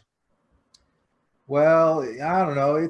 We've had it for like 10 years. It needs some work. You know, we were probably just going to do some carpet and paint it and put it on the MLS. So I got 3 things: 10 years, some work, carpet, and paint. So now we have 3 different ways we could rack that, right? And I'm not going to go into the whole thing where we could go with it, but you rack it. Oh, wow, 10 years. Man, was this your first house?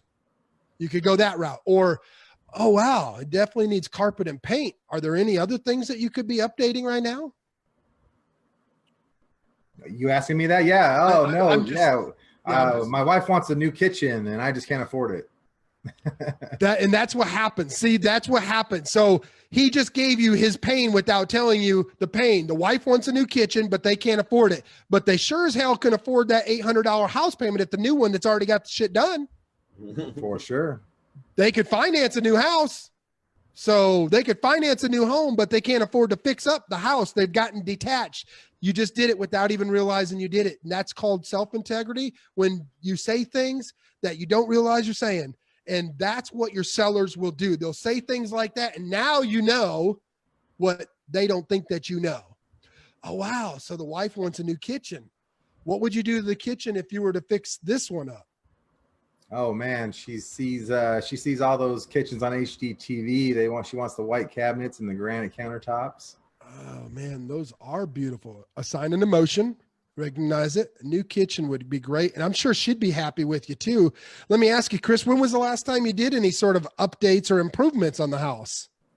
Not since we bought it. Oh, wow. And you've been there how long? 10 years. Oh, that's right. 10 years. We take good care of it though. Oh, I'm sure. Goodness, 10 years, 2 boys.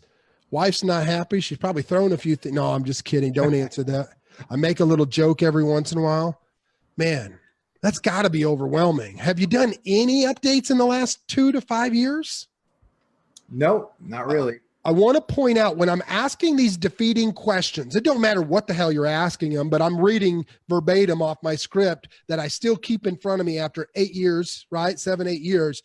Like I still keep this in front of me because I want to know where you and I are at and I'm marking it right mentally. But when you ask these questions, it's not what you're asking, but it's how you're saying it. When you ask it like you're curious, like, have you done any major updates in the last 2 to 5 years? Ask that question like you're curious. Now you create a limiting belief. You're like, now when they think before you ever talked about price, notice we haven't done that. Now when they want to talk about, oh, I want 150,000, that was at the beginning of the conversation. Now when you get to step 4 and you get into the nitty gritty, now their 150 is more like 130, 120, and maybe you need to be at 115. It's much easier to negotiate $5,000 than it is $50,000 because they have put that limiting belief and deducted that price subconsciously in their head before you've ever even talked about the money. And one of the things that I noticed that you did when you let him into the questioning is say, all right, we're going to talk about the dirty, the nitty gritty. You're already preparing him for, let me start thinking about what's wrong with my house. We're going to start thinking, this is the bad stuff. You know, I completely caught that when you started saying it. Fucking awesome, man. Fucking awesome. We got Isaiah Lee saying here, this is straight fire. We got our Cornelius Beat saying his scripts is a must have. And I completely agree. I mean, this is such a different level of, sales because you're getting into all the nitty gritty. And you mentioned something about that don't know. NLP is neuro-linguistic programming. Did I say that correctly? Yeah, I believe so. So anyway, the point of that is that it's these little subtle things that you do say, pauses that you take, all these little things that most times go unnoticed that make such a big subconscious decision making in your mind that if you know these things, you're able to go down the line. And a lot of these things that he's talking about, he's incorporated them into his script. So he brought up the fact about, hey man, you know what? All right, it's come down to here comes the ugly part. We're going to talk about the house. In the seller's mind, they're already thinking about what's bad about the house. What do I need to do? As he started going in there and he racked the stuff that they said, oh shit, well, tell me about this, tell me about that. What else needs to happen? Now they start basically putting themselves, they start walking themselves down the line. They start walking themselves down to closing by giving him all the information that he's doing. He's still taking the Trojan horse effect. So as opposed to asking, hey, what's wrong with your house? All of a sudden, now they get defensive. Now they're like, oh man, there's nothing wrong with my house. I've been in this motherfucker for 10 years. It's beautiful. It's the best. As opposed to, oh, well, just tell me about what it is. Tell me about that. Everything that he's collecting now is a pain point. Everything is a part of their motivation. The real reason to their motivation as to why they're looking to sell. Josh says, I feel like my own house is a POS now. Yeah.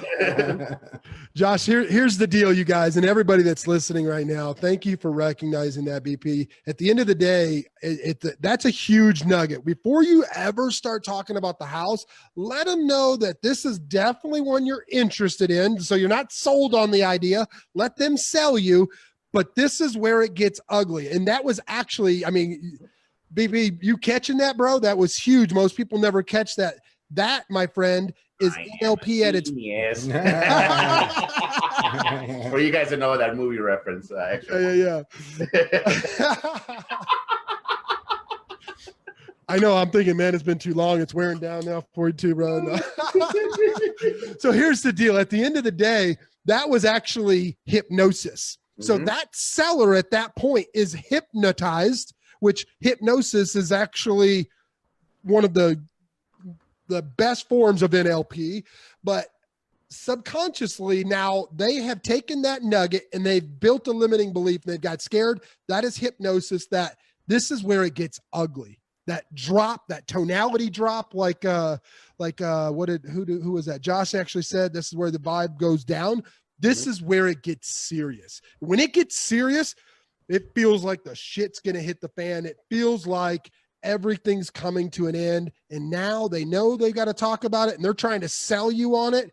But in reality, yeah, it's been 10 years. We need to do paint. We need to do carpet. And the damn wife wants a new kitchen. And I can't afford the 25 grand to update the kitchen. So I figured I'd leverage my credit in their head. This is all happening in their head. I figured I'd just buy her a new house and make a $100 less payment with the new interest rates that are low now, but whatever, right? I'd rather just get out of this mess. That's their current reality. You're putting salt on it. And now that's all of step 3. So let me just read through this real quick. So that way your audience can come back and hand type it out later. Have you done any major updates in the last 2 to 5 years? Well, no, we did this. No. Now this is where it gets really serious, Chris. Is there anything wrong with the major stuff like the roof, the foundation, electrical, plumbing, or HVAC? No, man, it's in pretty good shape. It's just that kitchen. Okay. Just that kitchen. So you haven't done anything in 10 years. Everything's in good shape. It just sounds like a lot of cosmetics. Have you had the roof looked at lately? No, man. We haven't had any issues at all though. Okay. I mean, it's not leaking or anything. Nope. Oh man. Yeah. It might be time to get that looked at after 10 years. I know even a 20-year roof is 2 years in.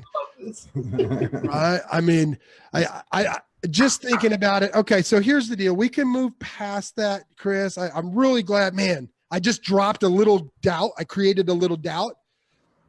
Is my roof messed up? Is that? No, I'm like, is my roof messed up? Right. Now you're second guessing yourself. Here's the deal. What you guys didn't catch when I go out and look at it, or if I need a price reduction, guess what? Man, we talked about your roof briefly, but you said it was good. I took your word for it. It's got 2 or 3 dings in a square foot radius. It needs to be replaced. I can't finance this, or my new homeowners can't. It's going to have to be replaced. Have you gotten a bid in the last 10 years to have that looked at? Now I just got my price reduction, baby. Right. So now my average 18,000 per assignment on 53 average per month. Now I just made that deal bigger. And that was just me bragging how serious this process is, because most of y'all are getting 5, 6, 7 per assignment. Our average in our academy with our students is like 11 to 12, and mine is over 18 grand every assignment, doing 50, 60 a month. Hey, Bryce, how often are you renegotiating your deals? Very few and far between, my friend, because of this process. Beautiful. Let's keep going. Yeah. And I mean, if you do, it's so insane for somebody that doesn't know. So I was telling my mentoring student, there are very few people play chess. The reason why very few people play chess is because chess makes you think. And the people that do play chess, the large majority of them play chess like checkers. They're very reactive. They just oh, well, you move here, I'm going to move there. They don't really see. Now, if you're a chess player, you can see from the outside in who is a chess player and who's not, just based on how they're making their moves. So as a chess player, I love seeing the process of how you're walking them down the line, how you're putting these little things in their head. Okay, I'm not saying your house is a piece of shit. I'm just saying, have you thought about it? I'm not saying that your roof is leaking. I'm not saying that your roof is messed up. I'm just asking you, when's the last time that you had it checked? I know that it hasn't given you any problems, but yeah, it's been 10 years. So blah, blah, blah, blah, blah. And you're just planting all these seeds to potentially go back at some point and say, okay, well, I might need to target this pain point. I might need to target that pain point. I might need to target that pain point, which I know you said that's step 4, but nonetheless, you're basically getting all your bullets in line. You're marking with on their body. This is where I'm gonna fucking hit you. You told me that this is what hurts the most. Here's the bullets that you're doing. Now we're getting ready to move into step number 4, which is boom, motherfucker. The close. And I love how you said you're marking the body, because I feel, and this is actually an analogy that my brand new sales coach had told me, because I told you she didn't teach me anything that I didn't already know. She just helped me get better. She used the analogy that our sellers or our clients our patients. We're the doctor. We're pointing out, we're going in for surgery and, oh, that's the cancer. Oh, that's the cancer. Oh, that's got to get removed. How are you going to deal with that? And so now I'm the doctor. Now you're almost forced to hire me because I've been breaking this shit, dude. I'm telling you, I need to offer that as a fucking service, breaking down high level conversations for the average Joe. But you're right. You're pointing out and you're saying this is what needs to happen. These are the areas that we need to diagnose. These are the areas that we need to go ahead and take a look at. And now, not only do you have that, but you also have the tools in place by asking them all the questions, by setting these little seeds that you're planting in their subconscious, and they may not even be noticing that's going on. I mean, very few people, not to pat myself in the back, but still, very few people would have caught what you did with, hey, now we're talking about the bad. But that was such a sub-level, subconscious thing that you're just like, oh, let me just throw that out there here. And all of a sudden, now their mind starts going this way. So you've talked about building the relationship. You talked about going ahead and basically getting all their main information, their form, and finding out what their motivation is. Then you talked about building. Did I say this correct? No. Then you go ahead and you bridge the gap. Did I get that correct? Yep. So you do the form. You bridge the gap at this point. Now you're saying, okay, guys, we're defeating questions. Yeah. Say that again. Hey, talk a little louder, man. We can't really hear you. Yeah, you kind of. I think it was because I was over talking you because I've got to get going here shortly, but I want to make sure that you guys get all of this. And so now we're at defeating questions. That step number 4, this is where you go in for the close, or if you're the surgeon and you're working on the patient, this is the diagnosis. Real quick, I talked about never walking properties briefly. I've not walked a property in over 5.5, 6 years. And I've only done 3 of those my entire career. But this is where virtually I'm running comps right here. It says, now, Chris, I can't work with everyone and I'm picky about who I work with. Tell me a little bit more about what you're looking for when you sell this house today. That way I know if we're a good fit or not, so I can truly see if I can help you. And as soon as I ask that, I already know everything I need. I'm typing in the address. I've already actually done that. But now I'm just kind of pinpointing and looking, making sure my numbers that I've calculated are right on. Now I'm going in for the close. Well, Chris, I can appreciate you sharing that with me. You definitely have a lot on your plate. Let me see what I can do to eliminate some of that pressure. I'm curious, if I gave you cash, what's the absolute lowest amount you take for the house today? And now that 200 or that 150 is 150 or 100, right? So now we're starting to go into step 4. We're starting to close. And then they're going to say, Chris, go ahead. If I'm curious, what's the absolute lowest amount you take for the house today? Well, the neighbor sold for 150, so we'd probably go for maybe a little bit less than that. Okay, so a little less than 150. I mean, tell me more about that. If I gave you cash, what's the absolute lowest amount you take for the house today? I'm going to re-ask it. I want him to give me his number. Right. So I'm going to say 140. 140. I'm curious, just where do you get that number, Rack? Right. Just because the neighbor sold and we're nicer than the neighbor and yada, yada. Okay. So the neighbor sold and you're nicer or your house is nicer? I'm going to rack it again. I think our house is nicer. Okay. Okay. Did you have a chance to look at their house? Yeah, we go over there every weekend. Oh, wow. So you guys are pretty close. Right. So it probably tells me, based on what we've talked about, his house needed a whole bunch of, still probably needed some work if it sold that close to yours, huh? Right. Yeah. So wouldn't you agree that's probably not the most accurate depiction of where your situation's at? I imagine so. You're asking a little less, but yours is worth a little bit more. You see what I'm going with this, Chris? Mm-hmm. Yeah, man. So let me just tell you, at the end of the day, I want to give you as much as I possibly can. And I know that you've got a lot going on, and I know you want as much as you possibly can get. So do you want the good news or the better news? How about the good news first? Okay. So the good news is this. I think I uptick. I think I can do your number or get very close to it. The better news is I'm willing to put my money where my mouth is, and I'll drive over there, pay for an inspection before we sign anything. When would be a, excuse me. The better news is that I'm going to put my money where my mouth. The good news is I think that I'm interested in this house. The better news is, sorry, I spilled something on my copy here. The better news is I'm willing to put my money where my mouth is, and I'm going to put money behind it. I'm going to drive over there. I'll pay for an inspection, but I really need to know if we close this thing in a week or two, how much time do you think you're going to need to move out? We would probably only need a week or two to move out. Okay. So we get title cleared in a couple weeks. You need a couple weeks. So we're talking what, 30, 40 days? Yeah, that'd be perfect. See what I did there? I ballparked it. I stacked it. And now his number and my number just added up, and he didn't realize subconsciously, and the sellers will do this. If he only needs a couple weeks, he doesn't realize title's already closed. Now I just bought myself 4 to 6 weeks that I can go market this freaking property, wholesale this deal for 10 grand more than everybody else. Mm-hmm. Nice. So great. 30 to 40 days, we can do that. And if title's cleared sooner, we can always close sooner. So let me ask you, when would be a good time so I can get my guys out there to take a look at the property? I can do tomorrow. Would you prefer the morning or the afternoon? It'd have to be after work. After work. So in the afternoon. What time do you get off of work? 5 o'clock.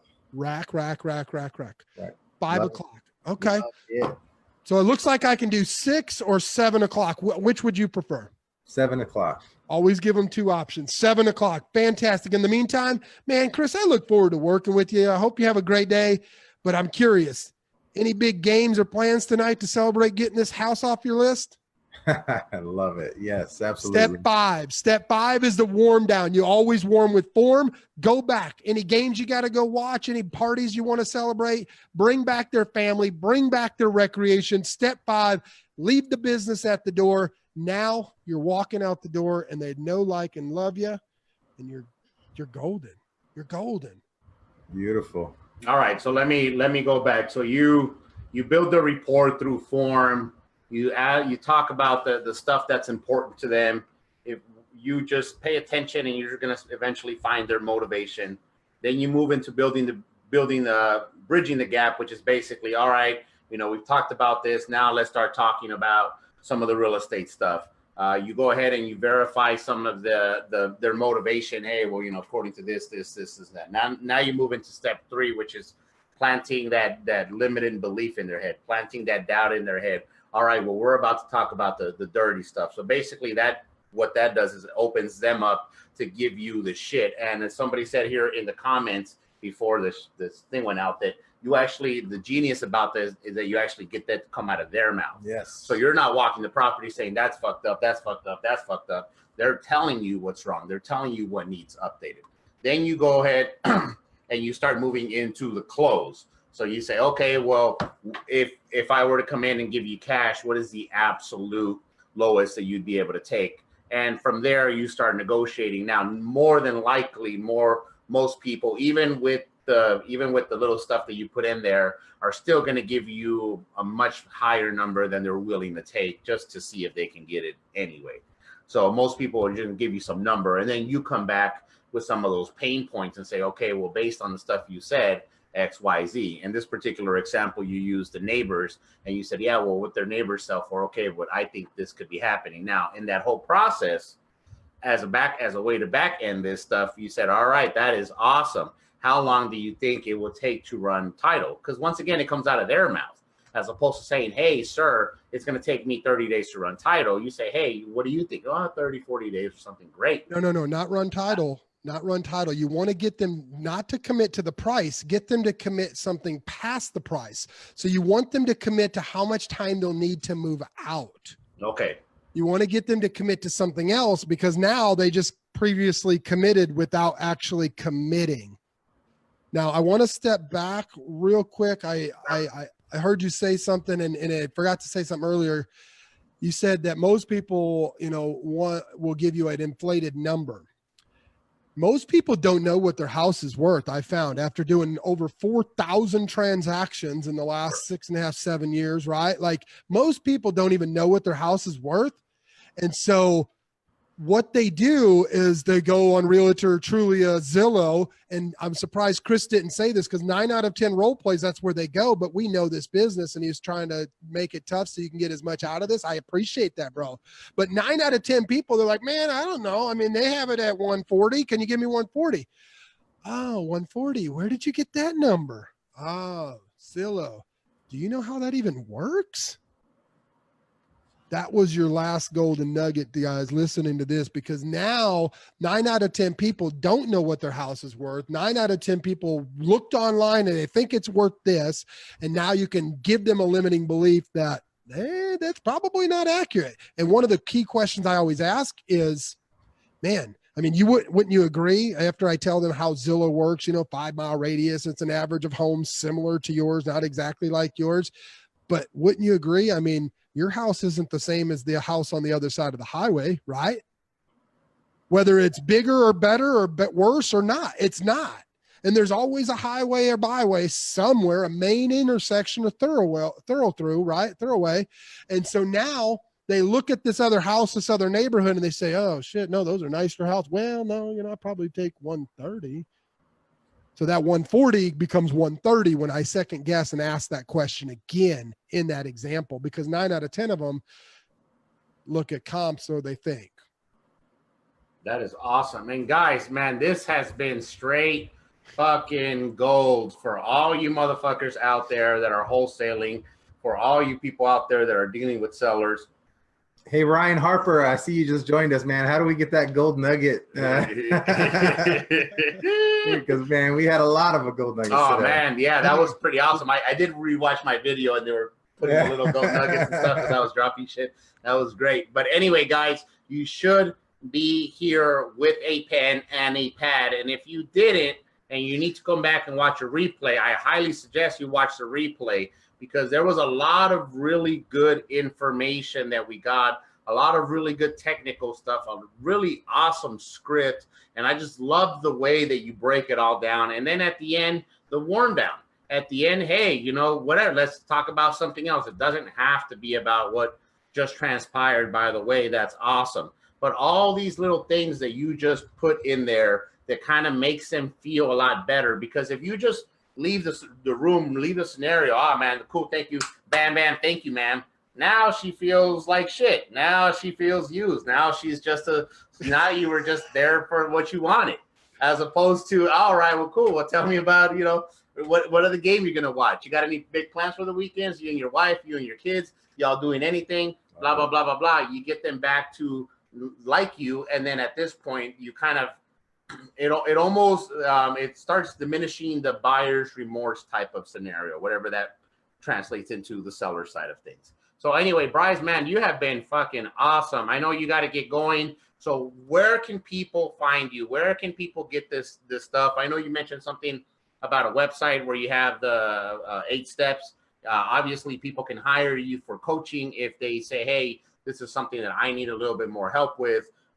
People can hire you for coaching. People can follow you on social media, and then you got your new podcast coming in. So where can people get a hold of you? Yeah, man, I appreciate that. So first and foremost, before I leave, Chris, BP, love you guys. Ryan Harper, shout out to Propelio. Almost 1 year ago, I think yesterday or today, I found it. The very first gold nugget on Propelio was on a show just like this, where Ryan and I were live dropping gold nuggets, and Travion threw it out there. It's literally been 1 year to the day that the gold nugget was formed. So shout out to Propelio. Love those guys. In the meantime, man, I'm going to put in the comments in the Facebook feed. I'll shout it out. I'm trying to figure out how to get the live over onto IG. I've seen it done. I don't know how to do that. But on Instagram, if you follow me at Coach Sharpen, just put in there Coach Sharpen. You can find me. My name is Bryce McKinley, BRYCE. Last name's McKinley, McKinley. If you have not taken action, you've been listening to these podcasts and you love what these guys are doing, make sure that you download their podcast, like it, give a 5-star review. And in the meantime, go find my podcast, Flipping Wholesaling Real Estate Upside Down. It'll be out in about a week to a week and a half here. This is the last week of April, so it's not out yet, but it will be the most intense sales training in real estate you'll ever have. I promise you that. I'm going to dig in and give it all away. And then last but surely not least, if you're wanting to get started, don't just take my word for it. Go check out the wholesalingholygrail.com/free download.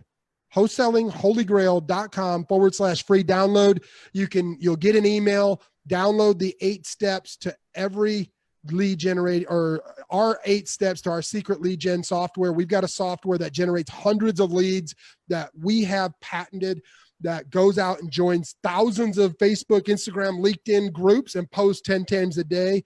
It's like 10,000 virtual bandit signs every day in front of hundreds of thousands of people. We've got free hot leads. Go download that program, that 8 steps to go learn how to do that manually. And now you've got free hot leads. Go freaking take action. Go talk to people. Those are the 2 things you need. You need leads and you need conversations. You don't need anything else. You need buyers. Bullshit. Go get the contract. And guys like Chris, BP, myself, when you bring us a contract, we'll make a deal happen. Contract or buyers are the last thing you need. Go freaking get a lead and go have a conversation. Do something. Bryce, we really appreciate, man. This has been just one of the most awesome information-packed shows. I'm looking at the time. I think this is officially our longest AZ Flip Guy show. So I know that you got to go. I know that we started late. We really appreciate the 2 hours of your time that you've given us, all the value that you put out there, all the information that you put out there. Just going down and breaking down your process is something that if you are cold calling, if you are talking to individuals, specifically in the business world, get this fucking system. And I think I'm going to get it just so I can freaking leverage it in other conversations, because that is freaking amazing. So Bryce, thank you once again so much for all your time, all your energy. And guys, if you guys are watching this, once again, if you guys are hearing this on a podcast, if you guys are watching this on YouTube, if you guys are watching this on a replay, make sure that you join us every single Friday at noon Arizona time, where me and Cashflow Chris, we have a different guest or just ourselves talking about every single different aspect of real estate. And if you've seen from this show, we don't sell anything. We don't pitch anything. All we do is just provide a lot of valuable information. So once again, guys, we want to remind you that it's all good, whatever you're doing, wholesale, fix and flip, do the stuff that you're doing. That's all fine. Money coming in is great. You want to make sure you flip for cash, but more and more importantly, you want to make sure that you hold for wealth. Yes, sir. See you guys next time. Have a good one. God bless. Stay sharp. We'll see you at the top. Where I go.